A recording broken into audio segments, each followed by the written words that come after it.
malnourished, and there's not much that we can do except for trying to get him good fluids with nutrients today. And then besides taking him and dropping him off at an orphanage, because clearly the mother doesn't want him, his name is Moses, and we're actually right next to the Nile River. So. Oh, I taught the kids how to do this.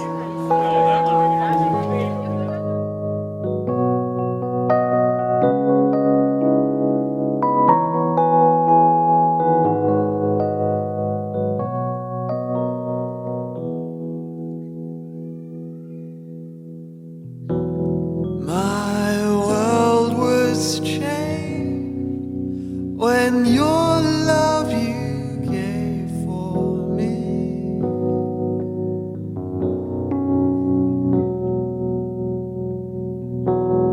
My purpose found, and all that you want for me.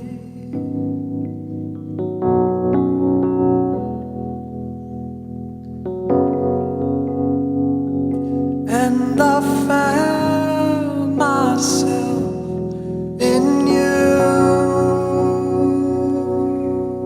Lord.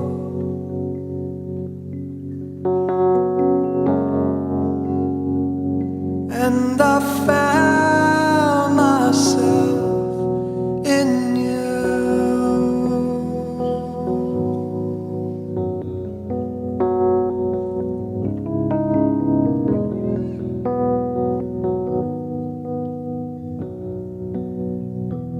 Sing along if you want. Amazing love. Now what else shall I need? We just found a baby that was left by his mother. His name is Moses.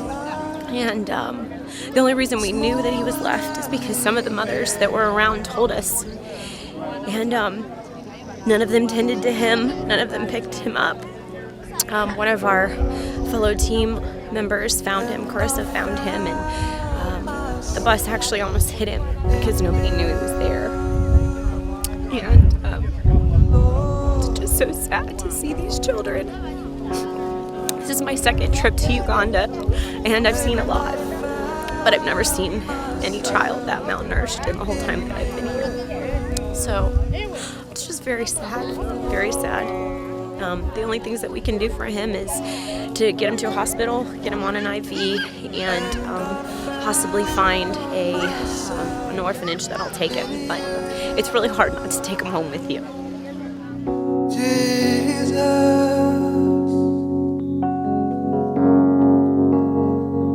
and I found myself in you.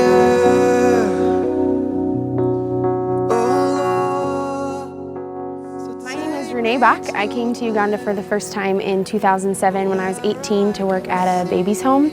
And the Lord just really just grabbed my heart for the people of Uganda and this community in particular, Misesi, right outside of the town of Jinja. And so in 2009, I started a nonprofit called Serving His Children and moved back to Misesi to start what is now Serving His Children. We started out as a feeding program. We fed 1,000 children on Tuesdays and Thursdays, and we had Bible clubs for kids and moms.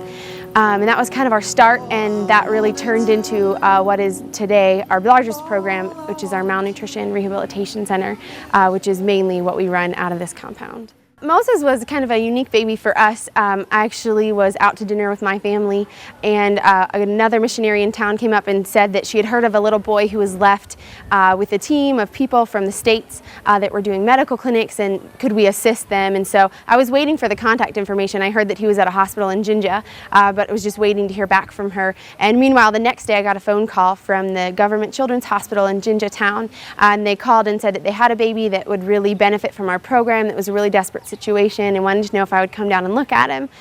So we went and saw him, and immediately when I went into the ward, I could pick him out because they said he was pretty severe. And so we went and we talked with his grandmother, who was his caregiver there at the hospital, and some of the staff. He was severely dehydrated, incredibly wasted. You could tell that he was in pretty rough shape.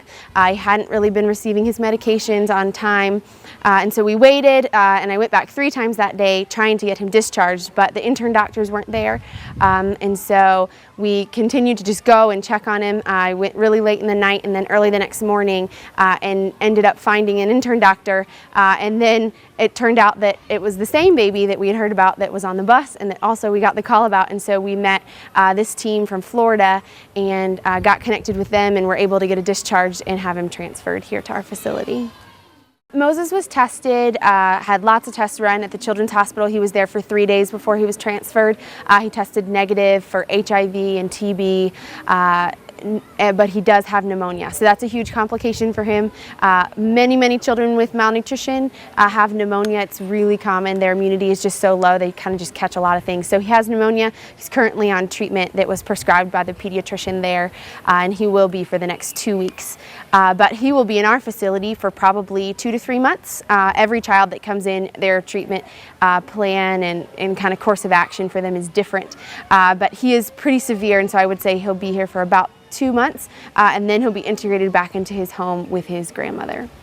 We have a website, it's servinghischildren.org, and myself and any volunteer that we have also have blogs that are linked that have more current information, more stories on the kids and pictures and kind of day-to-day information, and those links can be found on the website. Some of the biggest ways that you can be involved with Serving His Children is to be a prayer warrior. What we do is for Christ. We're here as His ambassadors, and so that's first and foremost our priority.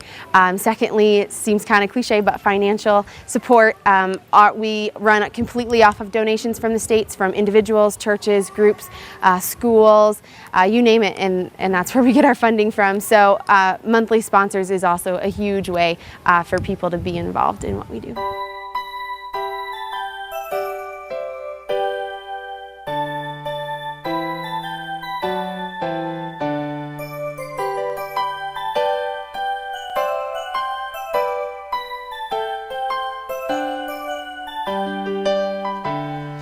Jesus loves the little children.